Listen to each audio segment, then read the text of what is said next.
Shivraj Singh public inter college Unnao से मैं Shashikant biology की इस क्लास में आप लोगों का स्वागत करते हैं।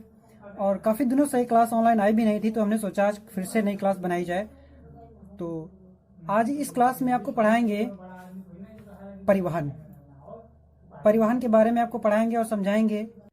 गुड इवनिंग, कैसे हैं आप लोग? आज क्लास 10th की बायोलॉजी में आप सभी लोगों का स्वागत करते हैं और फिर एक नए टॉपिक की शुरुआत करते हैं जिसका नाम है परिवहन। लेकिन इससे पहले आप लोगों को ये भी बता दें कि जितना हो सके आप लोग घर पर ही रहें, क्योंकि हम जितने भी टीचर्स स्टाफ हैं आप लोगों के अच्छे भविष्य की कामना करते हैं और जितना हो सकेगा उतना आपको ऊपर ले जाने की कोशिश करेंगे, ना कि नीचा। तो जितना हो सके आप घर पर ही रहिए, आवश्यक कार्य है तो तभी निकलिए, वैसे फालतू ना निकलें। और जितना हो सकेगा हम लोगों को आप लोगों को अच्छे से अच्छा देने की कोशिश करेंगे। फिर से आज ऑनलाइन क्लास, बायोलॉजी की इस ऑनलाइन क्लास में एक नया टॉपिक है जिसका नाम परिवहन। तो आज परिवहन के बारे में आप लोगों को बताएंगे और ये परिवहन कैसे होता है उसके बारे में भी आपको डिटेल में समझाएंगे। तो चलिए स्टार्ट करते हैं आज परिवहन। पहले मैं आपको ऐसे ही बता दूं कि परिवहन होता क्या है। हमारे शरीर में जो रक्त होता है, जो खून होता है, वो हृदय से पूरे शरीर में भेजा जाता है और फिर पूरे शरीर से फिर दोबारा कहाँ आता है? हृदय में आता है। तो यही प्रक्रिया हृदय से शरीर में और शरीर से हृदय में आने की इस प्रक्रिया को क्या कहते हैं? परिवहन। सिंपल सी डेफिनेशन।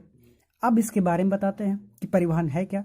परिवहन सर्वप्रथम एक अंग्रेज वैज्ञानिक जिनका नाम था विलियम हार्वे ने यह प्रदर्शित किया था कि रुधिर एक तरल, स्थायी न होकर जीवन शरीर के अंदर बहने वाला एक तरल है।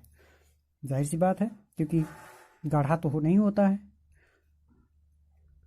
जो हृदय से प्रारंभ करता है, जैसा कि आपको बताया था कि हृदय से प्रारंभ होकर शरीर के विभिन्न भागों तक या शरीर के अंगों तक पहुंचता है। तो शरीर के विभिन्न अंगों में होते हुए फिर से वापस हृदय में आता है। इस प्रकार रुधिर के सतत प्रवाह को जो हृदय से शरीर के विभिन्न अंगों तक हृदय में वापस रहता है, जिसे क्या कहते हैं? परिवहन। जैसे आपको अभी हमने फिर से बताया, तो फिर से एक बार बता दें कि हृदय से शरीर के सभी अंगों तक पहुंचना और शरीर के सभी अंगों से हृदय तक आने की क्रिया को क्या कहते हैं? परिवहन। और मनुष्यों में परिवहन दो प्रकार से होता है। नंबर 1 रुधिर परिसंचरण तंत्र, नंबर 2 लसिका तंत्र।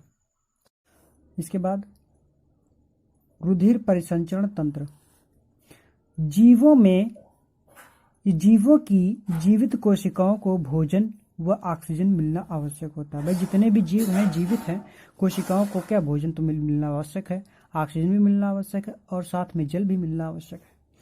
प्राणियों के शरीर में पोषक तत्वों, विभिन्न गैसों, हार्मोन्स, उत्सर्जित पदार्थों आदि को एक स्थान से दूसरे स्थान तक पहुंचाने के परिवहन तंत्र की आवश्यकता होती है। एक स्थान से, शरीर के विभिन्न अंगों में क्या होता है, एक स्थान से दूसरे स्थान तक पहुंचाने की आवश्यकता अवश्य पड़ती है। परिवहन एक तरल संयोजी ऊतक, रक्त तथा लसिका के माध्यम से होता है। अब रुधिर परिसंचरण तंत्र में एक फिर आता है इसी के से संबंधित, जिसका नाम है ब्लड, रक्त, खून कहते हैं। ये क्या होता है? आप लोगों ने देखा ही होगा ब्लड कैसा होता है। यह जल से गाढ़ा होता है, बिल्कुल सही बात है। चिपचिपा भी होता है और स्वाद में नमकीन भी होता है। हल्का क्षारीय, जिसका पीएच मान 7.3 से 7.5 तथा अल्प पारदर्शी होता है। हृदय रक्त धमनियों के माध्यम से वितरित करता है और शिराओं के माध्यम से एकत्र करता है। मानव के शरीर में रक्त की मात्रा शरीर भार का लगभग 7 से 8% होती है। ठीक है। जैसा कि आपको बता दिया गया कि मानव के शरीर में रक्त की मात्रा शरीर के भार का कितना होती है, 7 से 8% होती है। और धमनियाँ, जैसा कि बताया गया कि रक्त धमनियाँ क्या होती हैं, ये क्या करती हैं, हृदय से खून को, ब्लड को, रक्त को पूरे शरीर में ले जाती हैं। और शिराओं का काम क्या होता है, शिराओं के माध्यम से ब्लड को एकत्र किया जाता है। एक एग्जाम्पल के तौर पे समझते हैं, जैसे कि एक कोई भी व्यक्ति, कोई भी इंसान अगर 70 किलोग्राम का है, ठीक, 70 किलोग्राम भार के व्यक्ति का औसतन भार 5 से 6 लीटर रक्त होता है। कैसे होता है आपको बताते हैं एक उदाहरण के तौर पे।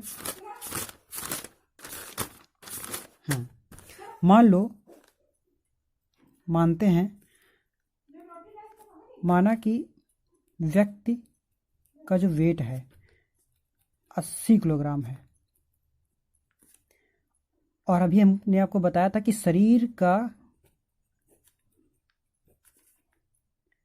के भार का रक्त कितने परसेंट होता है, 7% से 8% होता है। अगर हमको रक्त की मात्रा निकालनी हो, 80 किलोग्राम वाले व्यक्ति के अंदर अगर रक्त की मात्रा निकालनी हो तो क्या करेंगे, 80 किलोग्राम रखेंगे और 8% तुलना करेंगे।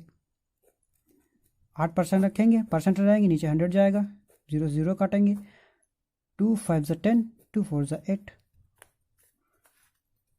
32, 5 डिवाइड करेंगे तो कितना आएगा, 5 छक्के 6 टाइम और 4 पॉइंट, यानी कि ये आएगा 6.4 लीटर रक्त। यानी कि एक 80 किलोग्राम वाले व्यक्ति के अंदर कितना ब्लड पाया जाएगा, 6.4 लीटर।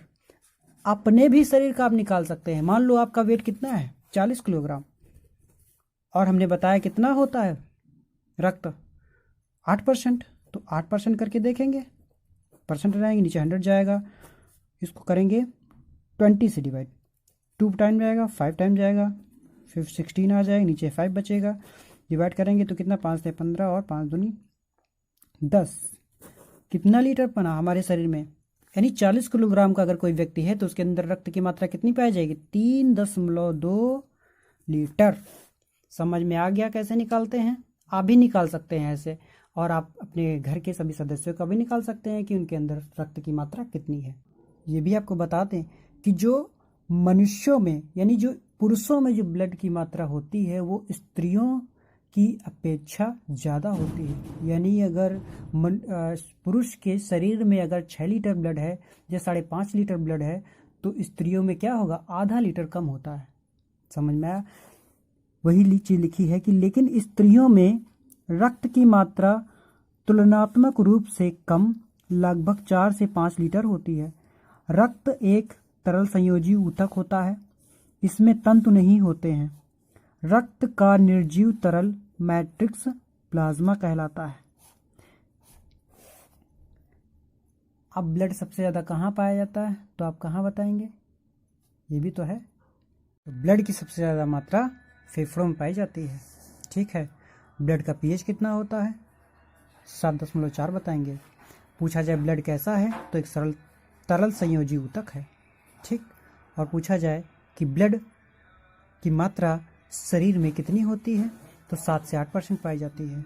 अगर आपके शरीर में पूछा जाए कि आपके शरीर में कितनी है तो आप 8% से मल्टीप्लाई करके निकाल सकते हैं। वेट लिखिए अपना 8%, जो 8% हो वैल्यू पुट करिए, अपने शरीर में ब्लड की मात्रा चेक करिए। इसके बाद आता है रक्त प्लाज्मा, ब्लड प्लाज्मा।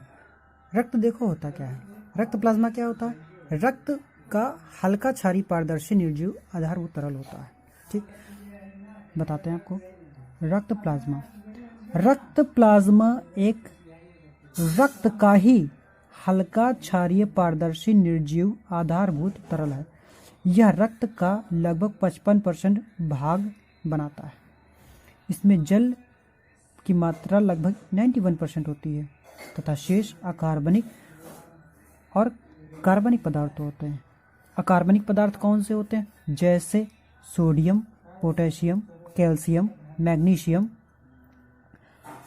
आदि के क्लोराइड्स, बाइकार्बोनेट्स, फास्फेट, सल्फेट आदि होते हैं।